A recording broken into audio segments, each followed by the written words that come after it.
This is a common arguing point of modern day racists. Why do you make everything about race? Does Congress make laws about race? And to answer your question, yes, actually Congress does make laws about race. There have been 13 race-based laws passed since 1964 protecting the rights of black and indigenous and people of color. Unfortunately, we have modern day racists like Frank who say we're all equal under God. Maybe in your heart you believe we're all equal, and as much as I want that to be true, systemically, it's just not. Frank goes on to mention black-on-black crime, the rate of violence in black neighborhoods, and the nuclear family. Very common talking points for modern-day racists. Frank goes on to be as nice as one such as himself can be to a black woman by saying, "I won't judge you by the color of your skin because I disagree with you. May God work in your life." In the next breath, Frank is telling this black woman, and I quote, "makes you about as clueless as the rest of the black population in America."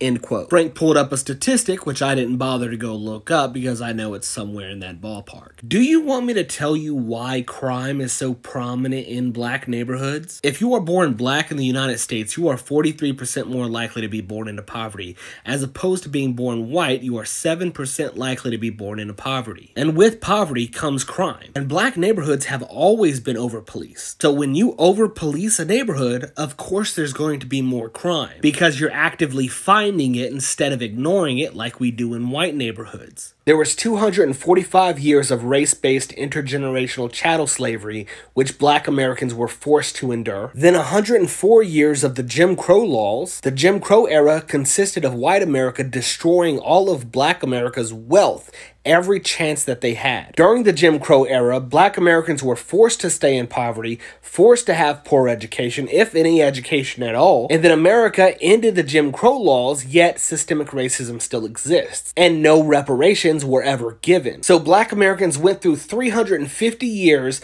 of being forced to build white Americans' wealth and being forced into poverty with little to no education, and it is the year 2022, and we just made another race-based law protecting black Americans from us. You can absolutely talk about how many successful black Americans there are, but they are exceptional. It's a lot easier to succeed when you've been given a better start. And when black Americans are 43% more likely to be born into poverty and 4 times more likely to be shot by the police, I think we need to start making some changes. Learn up.